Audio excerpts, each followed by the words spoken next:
Alright, welcome to the channel. If you just found this video because of the keywords searching for doing this modifications, welcome to the channel. Now, I have been holding out on this little piece on the bottom of this bumper since December. So I'm about to roll the footage from December, and then we will catch up to where we are today. Let's roll.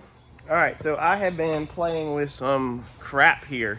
I was walking through the pick and pull the other week and seen a front bumper that had a like a chin spooler underneath it, a lip, and so I was like, man, I'm gonna snag that to see if it will fit under the bumper of my car, my front bumper, because mine has the universal lip that I have showed y'all, but I wanted that flat style lip underneath it like you can get in carbon for the Fox bodies. A lot of Fox bodies with an outlaw front bumper, some of them will have that extra flat lip that goes around the bottom.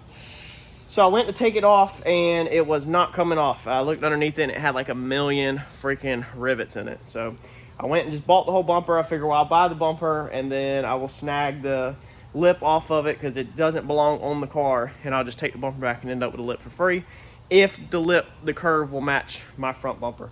So I just got done taking the rivets out. There's like a million of them, and then I realized if you look closer at this piece, it actually appears to be off of another car. So it has this piece right here looks like the underside of something, almost like it should be like this, okay? And then you have these little holes right here, so that definitely clips into something. So this was definitely the bottom of some kind of car bumper, but I don't know what. I'm gonna look at it here in a second and see if I can find any part numbers, any traces of part numbers on it. But this thing had a million of these stupid rivets in here. I mean, look at how many times this thing has been holes in it.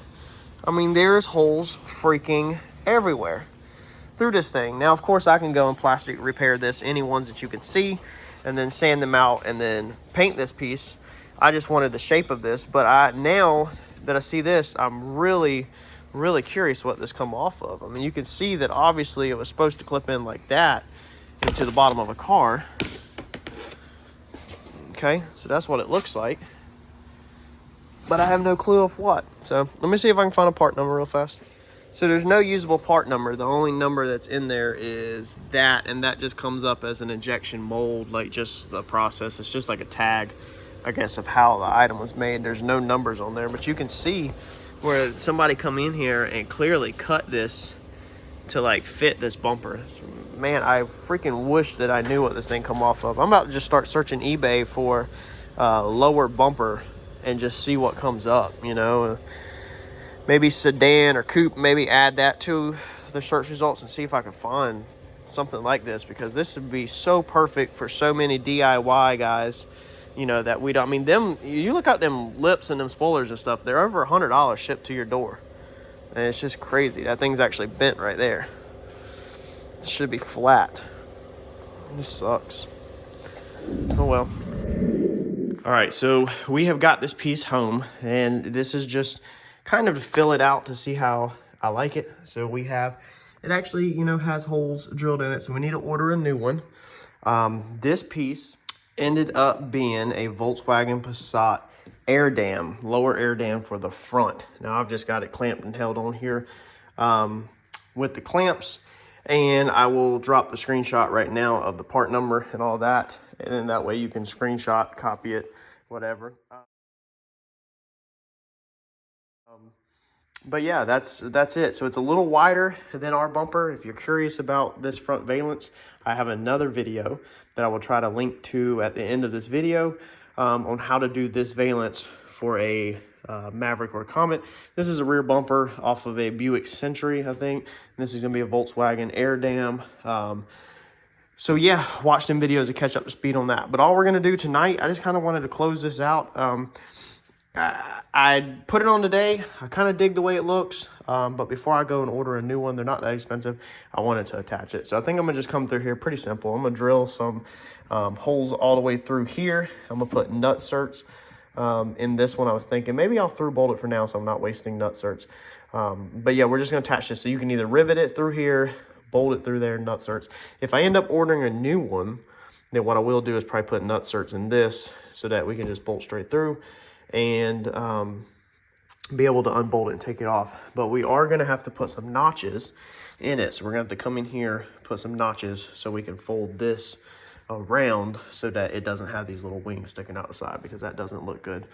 Besides that, the front, as you've seen in the picture that I put up on the screen, it looked really, really good. So I like that. Hopefully this will help somebody else. It's got a nice little lip on it and everything. So let's get this thing attached. Basically my temporary test attachment, you know, before I go to order a new one. All right, so as you can see where we had took this thing apart, you know, it is full of holes. And like I said, if we like this, we'll order another one. But for now, it'll work. Perfect. Pretty sure I can actually go ahead and cut it, I think in here, all the way at this groove, but I'm gonna hold off for right now. That'll get you a little bit of weight out of it. And when I get the new one in, this is actually all bent up. If I get a new one in, I would actually keep it equal, not have this weird jagged cut. I didn't cut none of this. This is how I pulled it off of, you know, that bumper from the pick and pull. So I marked my little corners right here. This is where it sticks out and then it comes around and touches the bumper. We want to basically put a V-notch in here like this so that we can fold this in, because since it touches the bumper here, we want it to touch the bumper all the way around to look like it's made like that on purpose. So we marked where it touches, V-notch it. That will allow us to fold these wings in. And then once it's all on there, we'll mark our ends and we'll cut them the same length. To cut it, all I'm using is some of these snips from Lowe's. I use these things for a lot of freaking stuff. They work pretty good. If they had a part number on it, I'd share them with y'all, but they don't. That says 031 on it. I don't think that's gonna be a part number. But I picked them up at Lowe's. So V-notch the top, and then you have a little lip in the bottom. So you gotta V-notch the bottom too, because you gotta be able to take this and fold this around. This is what we're going for. If you need to put another V-notch in it, you can. I don't think I'm gonna need one necessarily. I'm just trying to get some of that out of it. And again, this is just mock-up. On the final one, I might try to get it more accurate. I'm just kind of getting a feel for it, how I like it on the car, before I go purchasing this one off of eBay. All right, there is it all attached. So folded it around. This is a little bit sticking out past it. So my final mock-up, I would double notch it, probably notch it here and then here. That way it folds here and then comes out and then folds again and goes in. Match the contour a little better. I know this is not a final piece because there's no way I would allow all these holes to be on my car, and somebody had painted some white overspray. I didn't feel like spray painting it. I cleaned it up real fast just so it wasn't complete eyesore. But again, this is just a mock-up. I have been known to look at things on my car and then take them off, and I don't like the way they look and trash them.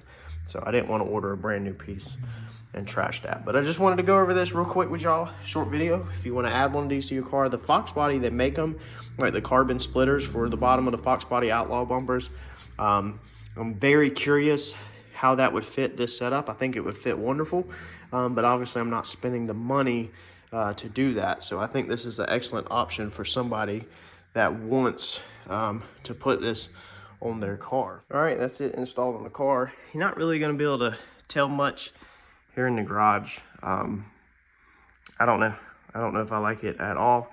It looks killer in the pictures. I want to see how it looks outside. It helps with this hood. This hood hangs out so far and this bumper is tucked back. I tucked this bumper in.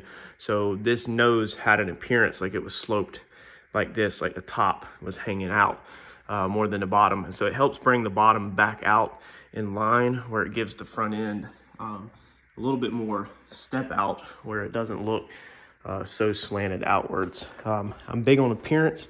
I built this car to have fun, build something that looks cool. So looking cool comes first to me over anything, or looking good, I guess you could say, comes first over everything. So we'll see if we like it. If we like it, we'll keep it. If not, we'll take it off and toss it in the bin. So like, comment, subscribe. And if you are new here, stick around, smash that notification button, turn on notifications, because we do a lot to this car. Thanks, y'all.